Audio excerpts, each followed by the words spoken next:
पर और आपको बताएं कि मुल्क में 90 रोज़ में इंतखाबात के इनेकाद का केस, इलेक्शन कमीशन का जवाब अदालत में जमा। अदालती हुक्म पर अटॉर्नी जनरल ने इलेक्शन कमीशन का जवाब पढ़कर सुनाया। इलेक्शन कमीशन 8 फरवरी को कौमी और सूबाई असम्बली के इंतखाबात कराएगा। इलेक्शन कमीशन का जवाब अटॉर्नी जनरल ने सदर का दस्तावेज़ पढ़कर सुनाया। चीफ जस्टिस ने पूछा कि क्या सब इससे मुत्तफिक हैं। यहाँ पर आपको बताएं कि मुल्क में 90 रोज़ में इंतखाबात के इनेकाद का केस, इलेक्शन कमीशन का जवाब अदालत में जमा। अदालती हुक्म पर अटॉर्नी जनरल ने इलेक्शन कमीशन का जवाब पढ़कर सुनाया। इलेक्शन कमीशन 8 फरवरी को कौमी और सूबाई असम्बली के इंतखाबात कराएगा। इलेक्शन कमीशन का जवाब अटॉर्नी जनरल ने सदर का दस्तावेज़ पढ़कर सुनाया। चीफ जस्टिस ने पूछा कि क्या सब इससे मुत्तफिक हैं। यहाँ पर आपको अपडेट करें आम इंतखाबात के हवाले से। मुल्क में 90 रोज़ में इंतखाबात के इनेकाद का केस, इलेक्शन कमीशन का जवाब अदालत में जमा। अदालती हुक्म पर अटॉर्नी जनरल ने इलेक्शन कमीशन का जवाब पढ़कर सुनाया।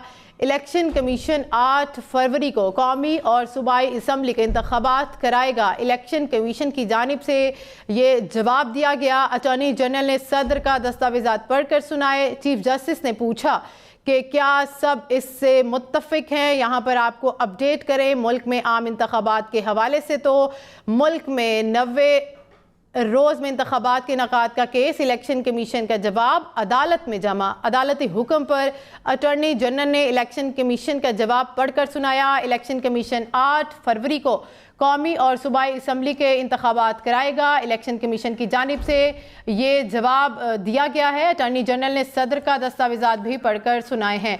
इसी हवाले से मज़ीद बात करेंगे। फैज़ान ने हमें ज्वाइन किया। बताइएगा फैज़ान, इस हवाले से।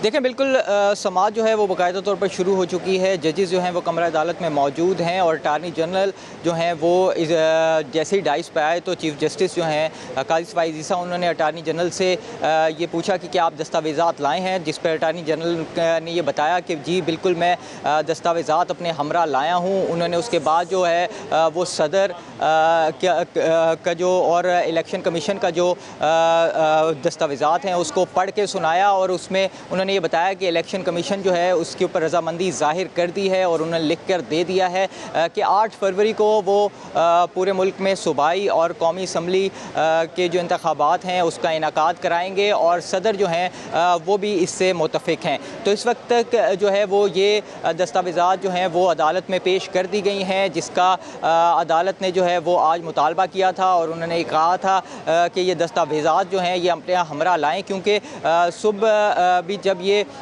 समाज शुरू हुई थी तो उसके बाद इसमें वक्फ़ा कर दिया था और वक्फ़ा करने की बुनियाद जो है वो यही थी कि दस्तावेज़ात मौजूद नहीं थी और ये कहा गया था कि उस वक्त तक वक्फ़ा करते हैं, आप दस्तावेज़ात अपने हमरा ले आए हैं। तो अब अटॉर्नी जनरल जो हैं उन्होंने ये दस्तावेज़ात जो हैं वो अदालत में पेश कर दी हैं और उन्होंने बाकायदा तौर पर यह बताया है कि इलेक्शन कमीशन जो है उसने भी रजामंदी ज़ाहिर कर दी है और सदर मुमलिकत ने भी रजामंदी ज़ाहिर कर दी है कि 8 फरवरी को पूरे मुल्क में जो है वो कौमी असम्बली और सूबाई असम्बलियों के इंतखाबात जो हैं वो कराए जाएंगे। सही। फैज़ान, बेंच के हवाले से बताइए कि कौन कौन है जो बेंच में शामिल है इस टाइम।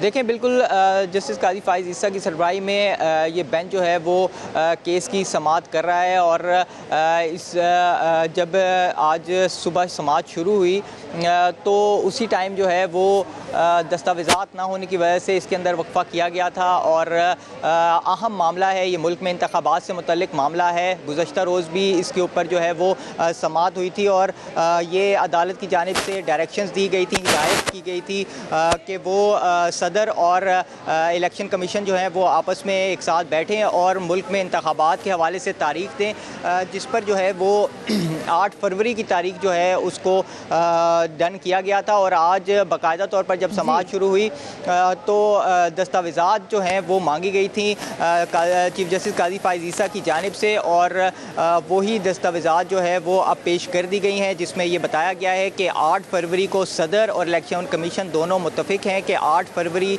2024 को मुल्क में सूबाई असम्बली और जो नेशनल असम्बली है उसके इंतखाबात होंगे। अदालत ने ऑर्डर लिखवाना शुरू कर दिया। बहुत शुक्रिया फैज़ान, आपने तफसीलन आगाह किया। यहाँ पर आपको बताएं कि मुल्क में 90 रोज़ में इंतखाबात के इनेकाद का केस